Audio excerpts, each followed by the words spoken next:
Welcome everybody to Wall Street Reporter's next Super Stock, a live stream today, December 4th. Back with us once again after just the debut a few days ago is Conrad Vasella. Conrad, welcome back. Thanks, Jack. I love being on, man. I know you're missing me a little bit. We are. So, well, in the audience, we got a huge response last time. So, again, everybody who's joining us for the first time, Conrad is the CEO of ESE Entertainment, ESE on the TSX Venture, ENTEF over the counter. Conrad, the reason why you're back really is right after you had your debut. Was it Tuesday? Was it Tuesday this week? Yeah. You had a major news announcement the next day, which I don't think the market really understands the significance of it. So what I'd like to do is, how do you explain what is this new deal all about? You announced this LOI to buy this, looks like a esports infrastructure company. So I'll let you explain in your own words. So we'll be releasing the details soon, but I want to highlight the structure of it first. So as it pertains to the deal, it's going to be under 10 million shares with a 3-year vesting period. It's going to be under 500K in cash. And most importantly, it's going to be anticipated under 50 million shares outstanding once completed. So, I mean, sounds cheap. You got to be excited. You got to be excited, right? It's exactly in line with our M&A strategy. It's accretive. They earn money, and we have the shareholders in mind here. So this company is doing 12 million in revenues right now, right? Canadian. 12.5+ million and growing fast. The synergies between ESE and WPG are phenomenal. I think the revenue will actually skyrocket once we join forces. And it's a fantastic opportunity to build not only WPG's business line, but also ESE's. So to start off with, so the acquisition, it's an accretive acquisition. It's not dilutive in case anybody's worried. But exactly what is their business all about? What does this company do? Like, what attracted you to this acquisition? Like, what's the strategic fit for ESE? Well, number one, revenue.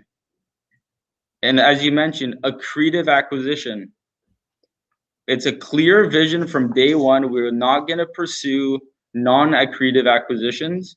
We want real revenue on the books, and we want to be able to scale. So this acquisition has a phenomenal infrastructure, and it's basically the battery pack of the industry. For the esports industry. Absolutely. And you cannot scale without infrastructure. This adds on another 100+ employees into our company, elite operators in some of the biggest companies in the world. And we can't get into details, but it aligns us with the world's largest esports company and the world's largest motorsport group in the world. So to say I'm excited is a massive understatement. Okay. So these guys are doing 12.5 million. So it's esports infrastructure. So like in terms of like what do they do like exactly? Like what are the services they provide? Why are they essential for the players like in this space? So they provide data and technologies, and they go in and isolate opportunities within a current business and then elevate their revenue and find ways to generate new revenues for that company and really give them the overall esports expertise that we have. So a lot of these big groups are new to esports. They don't know how to monetize, which is a huge issue with a lot of the listed companies. And we know how to do that. And so does WPG. So we're going to help grow those revenue lines. I mean, it's just a fantastic marriage between us and WPG. We know how to scale and we know how to generate revenue in the sector. Okay, so we're gonna jump into audience questions in just a little bit. But what I want to do is we got a lot of new people watching right now. So, Conrad, can you give a snapshot of exactly the ESE business model? markets you're in, kind of, the three pillars you're operating, and all that good stuff. Yeah, absolutely. Let's just go over a quick little overview. So executive summary, guys, the core business lines is obviously our technology and our gaming franchise. As it pertains to technology, we have a digital tournament software, we have an e-commerce platform, and we have our simulation racing software that does 3D scanning of tracks. We also have a gaming franchise where we own exclusive digital media rights and media rights around the world. We have a professional esports team known as Kick, one of the fastest growing esports teams in the world. And we own and manage tournaments and leagues around the world. So that's the kind of core crux of the business. So really, it's almost like your position. It's in every sector of the esports space. It's almost like nothing leaves the ecosystem. Yeah, it's a whole ecosystem. It's almost like as if somebody they own they like a NFL football team. They also owned the production studios, and the league, the whole thing. So it's a kind of like a turnkey opportunity. Let me ask you.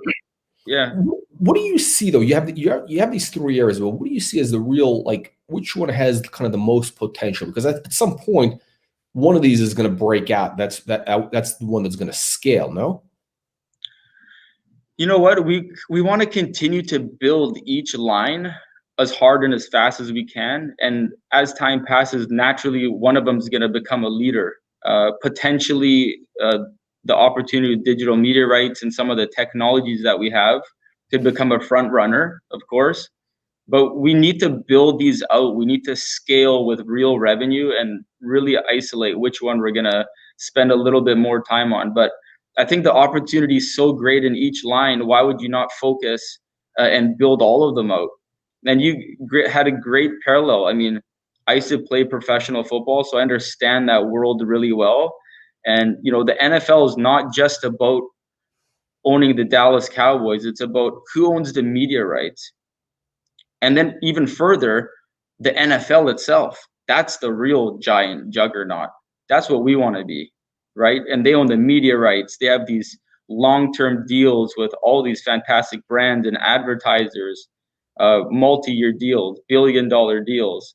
I mean, that's where we position ourselves, and we work towards that model. And I played pro football for 5 years, so I understand that inside and out. And I think it's a model that works. But there's a bigger opportunity with esports because there's more viewership in esports, A, and B, it's a bigger market, it's global, and it's online. It's unbelievable. It's an opportunity that does not come around. It's once in a lifetime type of thing. It's a generational opportunity. Yeah, it's definitely.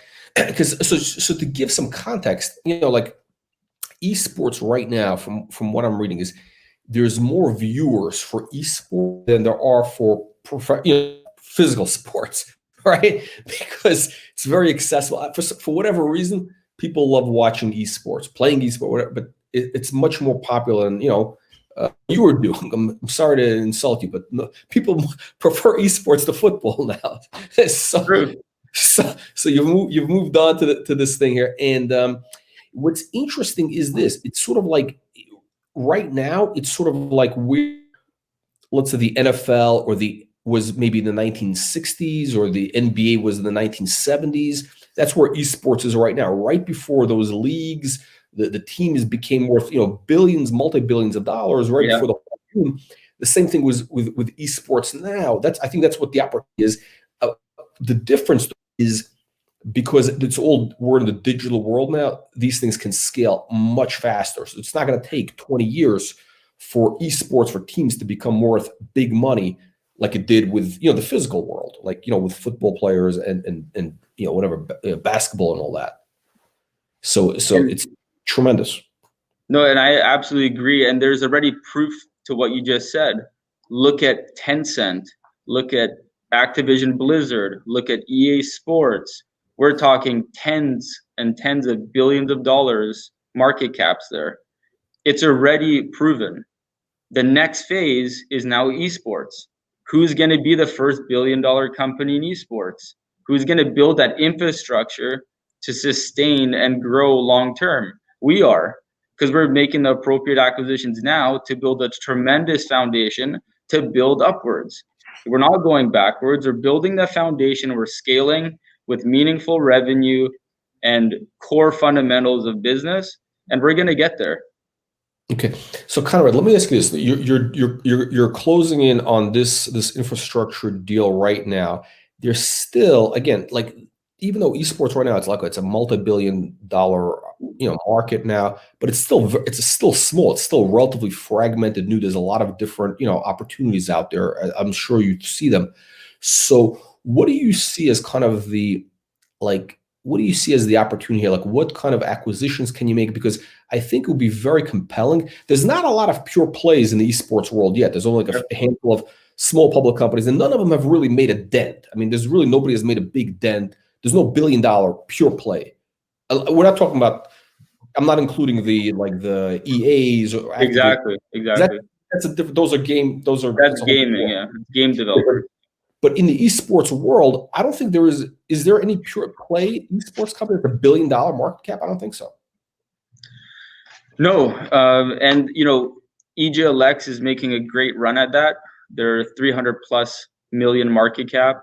They're not known in the US, though. They have no awareness in the US market. So, and we want to fly right by them. We want to be the next $1 billion company. We are going to do that. And like I said, you mentioned acquisitions and fragmentation, and that's exactly what our acquisition pipeline has. We have a healthy acquisition pipeline. I have a lot of contacts in Europe and throughout the world, and opportunities that are just primed for consolidation. And that's naturally what's going to happen, right? We're going to continue to consolidate all of Europe. We're going to move into Asia aggressively, into North America. So EGLX, from what I understand, is that they really grew the company through a whole series of acquisitions. Using this share, using the stock as currency to make acquisitions. So I mean, that's kind of, you're kind of following sort of that model in a way, but just in a different aspect. Not really. We have a little bit of a different model. If you want to make it comparable, our acquisition model would be more comparable to Well Health Technologies. That's over $1 billion. They're consistent. They follow a similar model to us. They believe in revenue and driving revenue and creative acquisitions. And I think that would be a better comparable. And it's more in line with our goals of heading directly to $1 billion market cap. Okay. So bottom line is, you're only going to make acquisitions of companies that have revenues, cash flow positive at least? Oh yeah. Always accretive. Always accretive. Okay, so that makes sense. Essentially, any acquisitions you make in the esports space have to be accretive, right out of the gate. And they have to be in line with the vision. So another reason we did the deal with WPG is because the founders and the core executive team, they believe in developing and growing a company to $1 billion market cap together, and it shows by the structure of the deal. They wanted shares versus cash. They didn't want to dilute. They wanted to grow, and they wanted to see the company appreciate. And that's exactly in line with my vision. Because if you're convinced in the story and you're heading in a direction, it makes sense why they would take a deal like that. Yeah. So let's maybe, if we can, you have a pipeline of potential acquisitions there. So, which the market always likes, which is always very, very, very positive. So can you kind of give a hint maybe of what types, you don't have to say but like, in what sectors are you going to make those acquisitions, like, to kind of fill out the whole, again, like, you're putting together like a puzzle. Like, one of our companies that's been a very hot performer is CloudMD, similar, kind of like Well Health, but different. Yeah. And they're going through a series of acquisitions, and they're kind of like little puzzle pieces. Sometimes people don't understand exactly why they're doing them, but then all of a sudden they pull back and they say, oh, this is how everything fits in. And then all of a sudden they're creating this, I believe that's going to be a multi-billion-dollar asset. And I think I agree. Doing something very similar. So what are you going to be buying? Are you buying teams? What kind of things? So as it pertains to the acquisitions, like I said, we have a very healthy pipeline in a lot of different areas, but they're going to be all synergistic and they're all going to be accretive. I mean, the one thing I could say is that they're going to be synergistic, accretive, and non-dilutive. So they're going to always have, a lot of. I'm going to be looking after the shareholders and making sure that we have the ability to continue to grow with minimal dilution. Okay. Let's see. Let's jump into some questions, some audience questions here. Yeah, let's go. Let's fire it up. We got a bunch of questions. Mohammed, how many shares are held by the CEO? You. It's a good question. Roughly around 17 million shares. Okay. Let's see. How many total diluted shares? I guess he's asking. I guess Gilbert is asking how many after the acquisition. I think that's the question he's asking. So as I mentioned, anticipated under 50 million after we close the transaction. So it's very healthy, amazing deal, and it keeps the structure super tight. Okay. Will you need to raise capital to close this deal? Not at the moment, no. Okay. What's the bottom line? This is 12.5 million revenue. What's the bottom line on this? So the details of the deal will come out soon, but it's a healthy margin. Okay, so Carl's making an interesting comment. So this is an infrastructure deal, so I guess basically it becomes sticky, no? 100%. When you build relationships and partnerships with the biggest groups in the world, it's absolutely sticky. And there's no coincidence that they're re-signing contracts for not only 2021, but even into 2022 with ESE. Okay. And I think, I mean, I don't know if you view it this way, but I'm thinking like, look, if you have like these, key parts of infrastructure that kind of power esports and other things, it kind of gives you a foot in the door. I don't want to use the word Trojan horse, but I mean, it kind of gives you a foot in the door with a lot of players where, those could become potential acquisitions or, there's a lot of M&A opportunity that happens there, no? I like that. Let's call it the Trojan horse. I mean, it's a massive opportunity. We could really drive it. You're 100% right. We're positioned perfectly. Okay. This is interesting. Do you forecast any significant or exclusive media rights coming up by the end of the year? Unfortunately, we can't discuss exactly, but we definitely have some things in the works. Okay. I think Conrad, I think we should talk about, because I think a lot of people like who are not in the media business, they don't really understand like what media rights are, like how that works, and like the massive of course involved. So can you explain how that will pertain to esports and why really right now it's ground floor? Yeah, and it's really relevant as it pertains to gaming and esports. So we discuss some of these big groups, Activision, Blizzard, Riot Games, etc. So you obviously need permission from these groups to use their branding, to use their game, to monetize. So we go and create deals with these big gaming publishers to get exclusive digital media rights for specific regions and countries. So then we could then monetize our tournaments based off their games. We could bring in real advertising and sponsorship in a kosher manner that's in line with all of the gaming publishers' rules and regulations. So if we pursue a Coca-Cola sponsorship, for example, and they say, great, let's do this massive tournament. We love the idea, but do you have the media rights from Riot Games? And we say, yes, we do. So then they will then proceed. If you don't have those media rights, you can't take it to the next level and monetize those specific advertising opportunities and sponsorship opportunities. Okay. And in terms of, so let's say you're able to broadcast this in, let's say Europe, right now you're doing stuff in Poland. Yeah. I think other European countries. What's, what kind of traction is esports getting right now? From what I understand is that advertisers, sponsors, brands, they want to reach the audience who watches this, because that's kind of the millennials who are spending money. Well, it's unbelievable. We touched on this last time. It's a $1 billion+ revenue business globally, growing 25% year over year. Specifically in Europe, we're talking a 580+ million online population with 32 million+ esports enthusiasts alone and growing. To give you context, last time I was in Poland for the IEM Katowice World Championships, it blew my mind.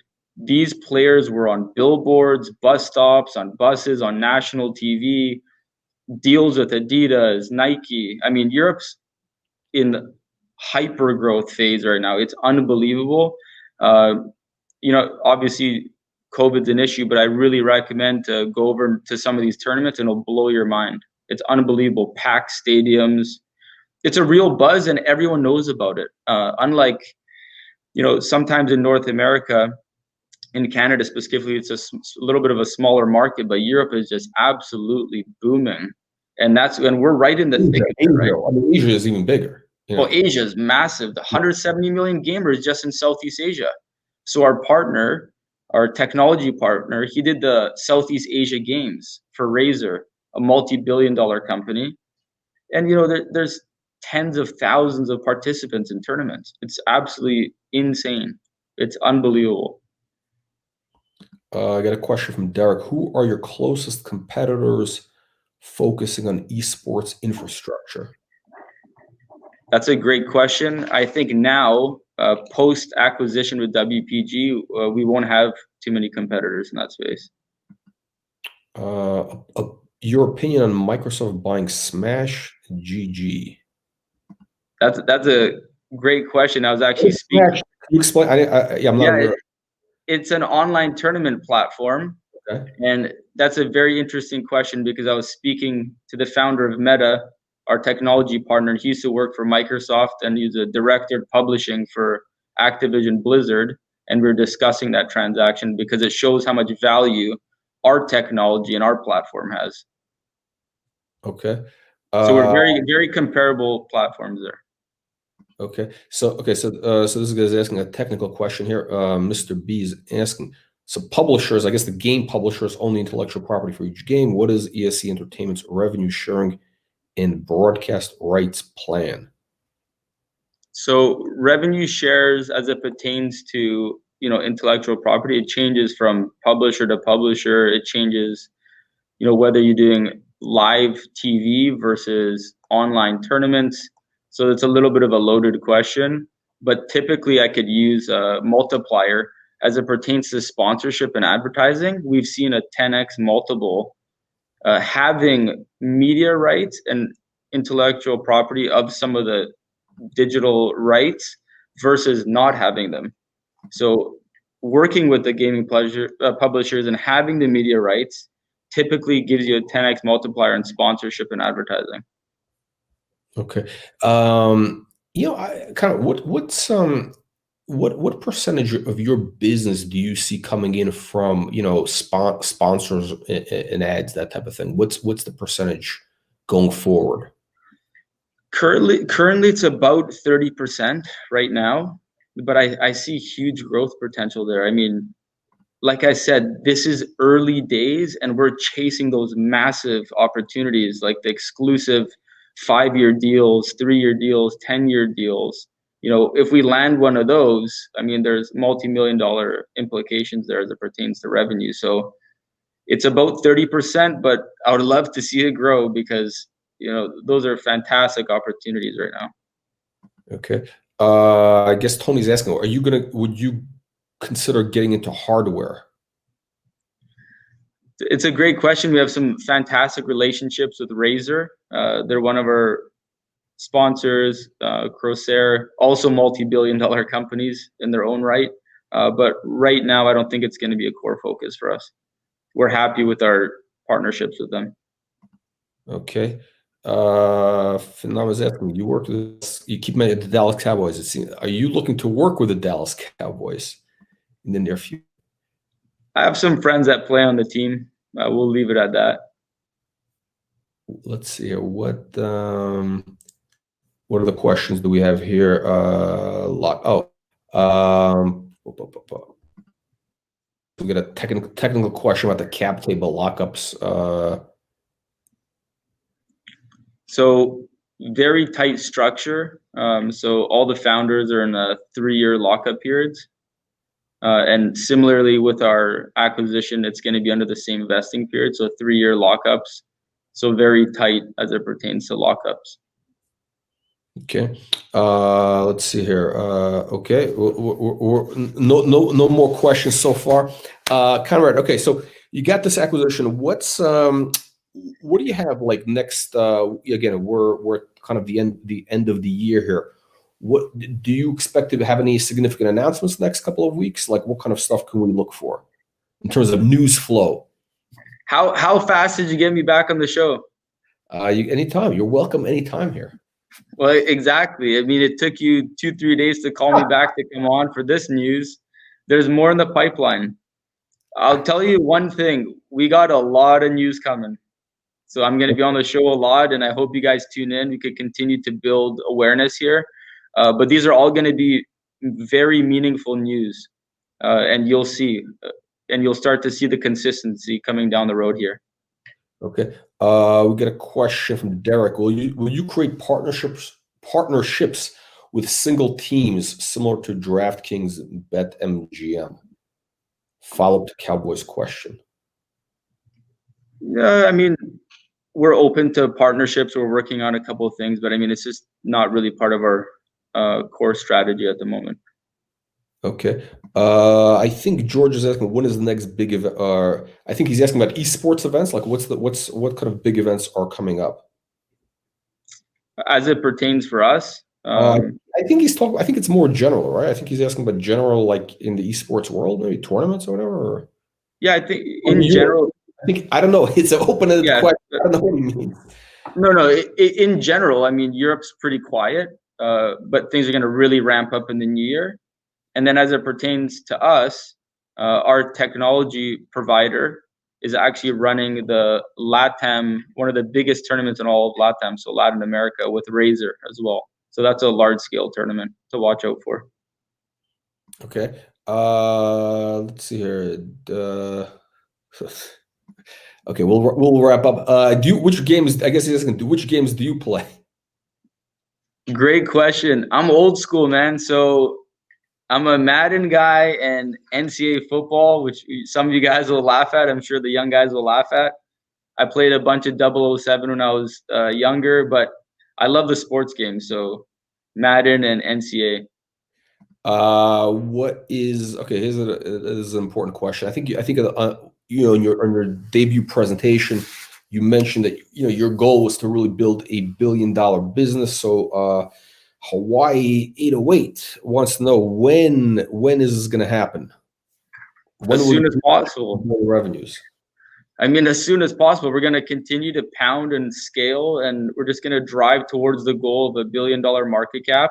And obviously, you need meaningful revenue to get there. And this was the big first step, guys. Doing this WPG deal, having the tight structure, and putting on 12+ million of revenue on the books for us. I mean, that's going to be a great first step in that direction. Look at the groups like Tesla and all these other groups, right? We want to follow that trajectory. It takes a little bit of time, but when you keep pounding and pounding, you're going to get there. Well, it's I'll tell you, kind of the positive thing is what you played football, like professional football for 5 years. And usually, look, I mean, if any pro athlete, I mean, to get to that level is people have to be disciplined. And the persistence and discipline. Yeah. Otherwise, there's a lot of people who can play football, but not that many people can get paid to pay. Yeah, I mean, I think that's an understatement. I mean, under 1% of the world gets the opportunity to play pro sports. I'm wired differently. I'm gonna hit this as hard as I can. I mean, I'm just gonna go, man. Trust me. You gotta just follow the story, watch the news come out. I will outwork and outcompete everyone. Like, I'm just gonna grind. I'm going to build foundation. I'm just going to layer and layer and layer until I get to that $1 billion market cap. That's the goal.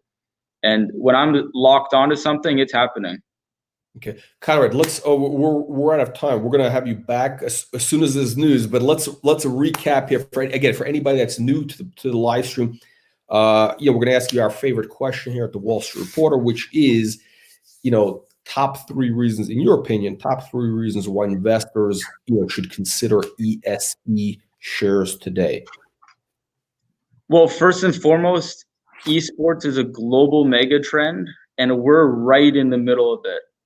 You're getting a ground floor opportunity with ESE with massive upside, and it's an opportunity to get in early and hard. And at the end of the day, we deliver. You saw the LOI go out. We're doing a creative acquisition. We continue to deliver. There's consistent news coming out. So we have a game plan and a vision. So we're right in the middle of a massive mega trend, and we got a vision, and we're delivering on it. Every single time we're on the show, we're delivering. Okay, Conrad, we're off to a good start. We always like to see companies that are actually making that consistent progress. They're climbing that ladder. It's always that's beneficial. Always works out well for the stocks that we've seen. I mean, all the previous 10 baggers, 20 baggers we've had followed the same pattern. So we look forward to having you back on very soon, or at least our audiences. So. On that note, Conrad, I want to thank you, and we'll see you very soon, hopefully, right?